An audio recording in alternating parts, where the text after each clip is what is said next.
The end of chapter 1 and going into chapter 2.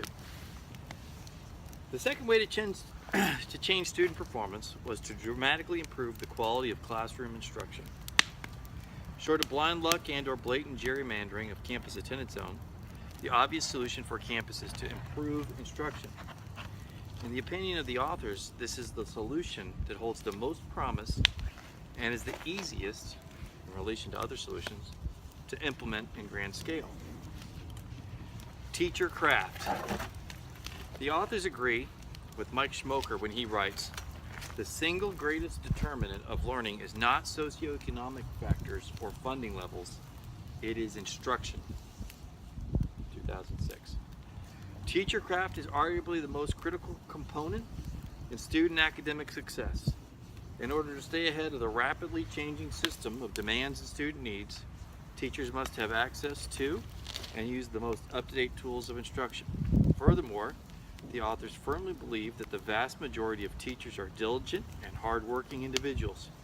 Yet, given all of this, we also know that some teachers are much more effective than most teachers. This is where the Fundamental 5 comes into play. These are the 5 fundamental pedagogical elements that set the stage for quality instruction. Every lesson, every day. These Fundamental 5 practices are within the means of every teacher. Fortunately, every teacher who has been in a classroom for longer than a week is aware of at least one, if not all, of these practices. However, what sets the great teacher apart from the average teacher is the consistent, high frequency, and high quality daily execution of the 5 practices as a unit. What makes the Fundamental 5 so incredibly powerful is the synergy that is created when these practices are executed as a synchronized routine at both high frequency and high quality. This body of practice improves the performance for every type, age, and group of students. The Fundamental 5 may very well be the aspirin and Band-Aid of education. It makes everything a little bit better and is the first line of defense in preventative strategies. Properly executed, the Fundamental 5 helps struggling students survive and compete in academic settings, thus addressing many response to intervention Tier 1 concerns. At the same time in the classroom, the Fundamental 5 positions academically stronger students to achieve at levels that were previously beyond the collective imagination of the profession. The explanation for both of these occurrences will be addressed in subsequent chapters. Chapter 2. Overview. The authors emphasize that the 5 fundamentals of effective instruction, hereafter to be referred to as the Fundamental 5, are not a list of recommendations from which one can pick and choose. Rather, they represent 5 individual practices that interact and interconnect in such a manner that their dramatic positive effect is dependent on their coordinated use within the scope of a single lesson. One must execute all 5 fundamentals. If even one is missing, or performed in a haphazard or cursory manner, the self-reinforcing aspect of each is greatly diminished. They are very much like the fingers in a fist. Even if one finger is broken, the fist will not be able to strike with any force. The weakness of current practice. One of the great disadvantages of current common instructional practice is that in the mind of the teacher, they actually reinforce the belief that poor performance is the fault of the student and the root of excellent performance is the teacher. After all, as the teacher, one has either presented the material with passion and creativity or dumbed the lesson down to the lowest classroom denominator. The latter practice is known as lowering expectations. The results are that some students do well and some students do not. The teacher is led to believe that some results are outside the span of the teacher's control. In the typical classroom, the teacher can be correct in that assumption. However, this is because the teacher is structuring and presenting the typical lesson in a fundamentally flawed manner. This ensures that student performance remains correlated to well-known educational variables such as socioeconomic status and at-risk factors, instead of teacher craft. When used correctly, the Fundamental 5 form the building blocks of creating a solid foundation for value-added instruction. Without this solid foundation, other practices and instructional strategies become, in effect, parlor tricks, which create the illusion of improved instruction without any significant change in student performance. Time on task. Another variable outside the teacher's control is time. While time on task is important, time itself is a finite variable. Well-intentioned administrators constantly struggle with the master schedule in an attempt to rearrange time in order to improve student achievement. Much effort has gone into the argument on the use of time. For example, which is superior, a 7-period day or an 8-period day? What about the constant back and forth between the alternating block, AB, versus the modified block, versus whatever else is out there? Unfortunately, providing teachers additional time to perform what is fundamentally flawed instruction only creates more fundamentally flawed instruction. And the constant changes to the master schedule become an exercise in administrative futility. Though there have been some very creative attempts to use time more effectively, the outcome generally remains the same. So while time can certainly be used inefficiently, once the use of time is basically maximized, little improvement in student performance remains possible by continuing to tinker with master schedules. It is the belief of the authors that if a fundamentally sound manner of using time did exist, it would have already been discovered. Action research. The authors of this book are current practitioners involved in daily action research. They work in and with schools that are making serious efforts to rapidly improve student achievement.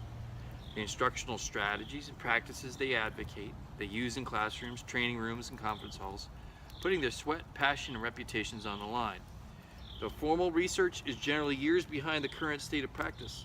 The initial data on the effect of the Fundamental 5 is promising. See Chapter 8, New Beginnings.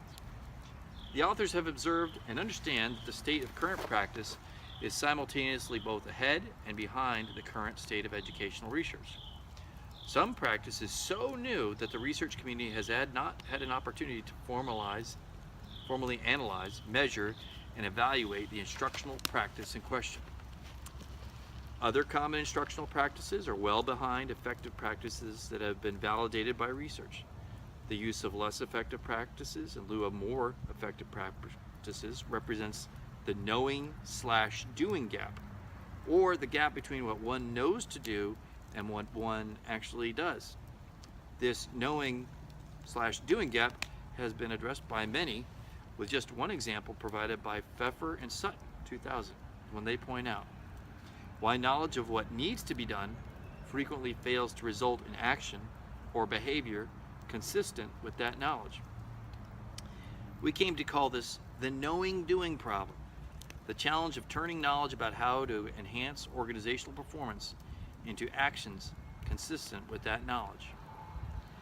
Now is the time to close the knowing/doing gap between typical practice and the purposeful use of the Fundamental 5. The Fundamental 5 are not a secret, just as how to lose weight is not a secret. And the authors do not claim to have invented these practices. What the authors have done is identify the synergy that develops when all 5 practices are practiced as an instructional routine. With this solid foundation of instructional fundamentals in place, all other instructional practices and strategies have their effectiveness magnified. The nabobs will claim that they are already doing these practices, but this is a claim without substance.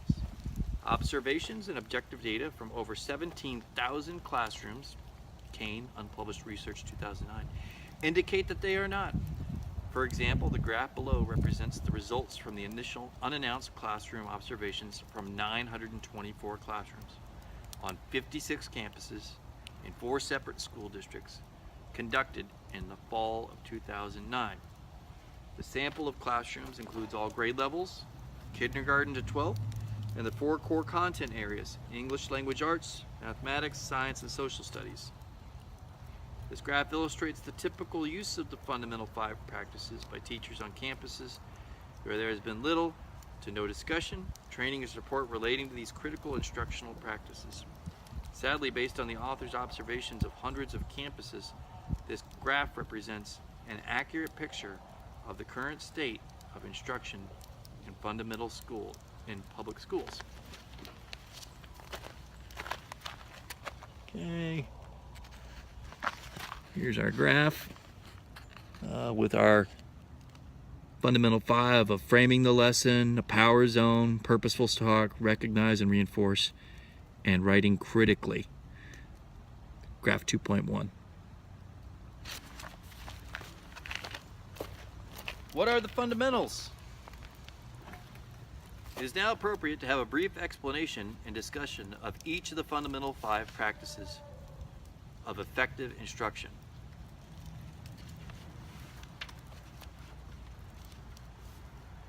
Framing the lesson.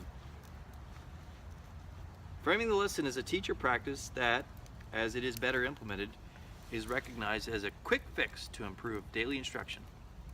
The practice, which is a written and verbal meaning of introducing the planned learning of the day, has evolved. Over time, teachers have moved from providing little prior information to students to a broad statement of the teacher's intent to a more specific statement, such as an agenda of student activities, to a statement couched in terms of the learner outcomes. The learner will know, or the learner will demonstrate. All these fall short of what is necessary for students to truly understand what is expected of them as far as learning is concerned, and their role in achieving the planned learning outcome. Current practitioners in the field need better and more specific advice on what constitutes an effective lesson frame in order to help maximize the efficiency of their instruction. The effective lesson frame provides the class with a clear picture of critical concepts that will be addressed by the lesson, and the individual student with a clear picture of how he or she will demonstrate the understanding of the critical concepts. Work in the power zone. Working in the power zone represents an improved understanding of the effect of teacher location on instructional outcomes. Changing teacher location in the classroom has generally been used as a non-instructional practice. The most widespread understanding of the use of the teacher location is based on the notion of proximity control, that is, location viewed through the lens of student discipline and classroom management. For both of these, the teacher's location is a relevant and powerful concept. An even more powerful use of the practice is to view it through the lens of instructional delivery. Through that lens, teacher location becomes a fundamental element in improving student achievement and is a critical element in value-added instruction.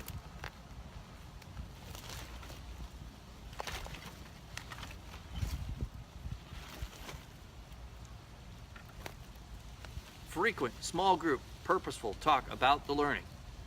The use of frequent, small group, purposeful discussion on the academic topic is at least as old as Socrates and the Socratic method. It still represents one of the most effective instructional strategies that teachers use. When done in even a mediocre manner, it provides the very real potential of shifting instruction to the higher levels of Bloom's taxonomy, 1956, analysis, synthesis, and evaluation.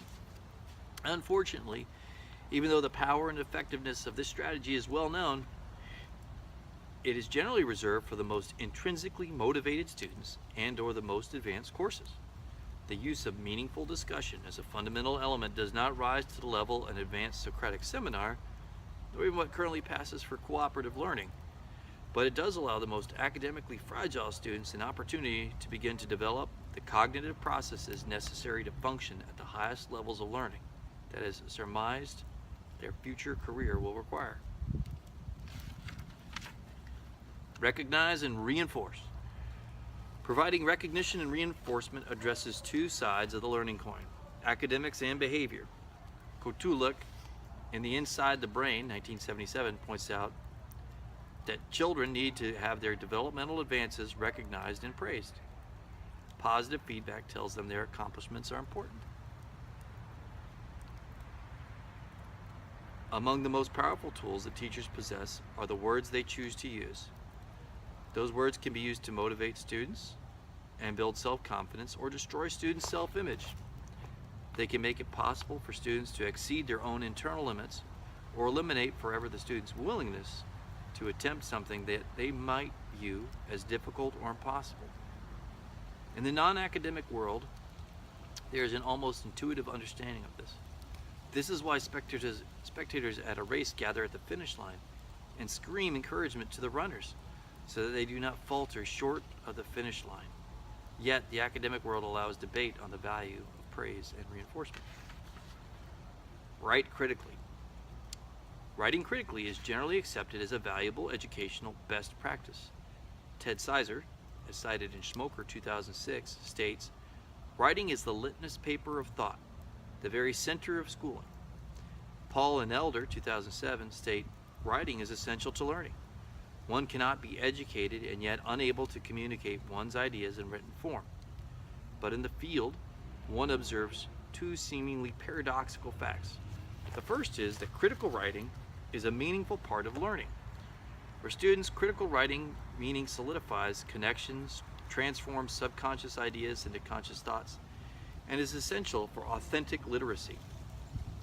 Generous amounts of close, purposeful reading, writing, and talking are the essence of authentic literacy. These simple activities are the foundation of a trained, powerful mind and a promising future." Schmoker 2006. The second fact is that critical writing is unequivocally not part of the typical educational landscape. One could even argue that the most educators seem to aggressively avoid introducing the practice in their classrooms. After review of over 17,000 classroom observations during the 2008-2009 school year, critical writing was observed less than 10% of the time. Kane, Unpublished Research, 2009. This included thousands of observations in reading, writing, and secondary level English language arts classrooms, where one would expect to observe a significant number of students writing critically. Even in these classrooms, this was not the case. The authors believe that there are many reasons why these five practices, summary and justification. The authors believe that there are many reasons why these five practices are effective. The fundamental five work because they improve the focus of both the students and the teachers on the learning objective for every class. Conversation and critical writing improve both the students' understanding of the subject and the recall of the facts and concepts involved, as well as providing additional opportunities for teachers to increase the rigor of their lesson. The fundamental five assist in building students' self-confidence and support for teachers as they build and improve appropriate academic relationships with their students. The fundamental five provide the teacher accurate, effective, and efficient feedback on the actual state of current student understanding. This ongoing improved feedback allows the teachers to make constant micro-adjustments to instruction. This improved feedback is indicative of the entire class as opposed to the typical instructional feedback provided by the 2 or 3 best and or most motivated students. These are the students who normally respond to teacher questions addressed to the entire group and provide the teacher with what is, in effect, a false positive on the true nature of current understanding within the entire class. Finally, it is the routine use of these fundamental practices that proves the academic performance of the entire range of students. No single step is more or less important than the other, and is the synergy of all five that day in and day out add value to the struggling student, the average student, and the high-performing student. Fundamental 5, the end of Chapter 2. Thank you.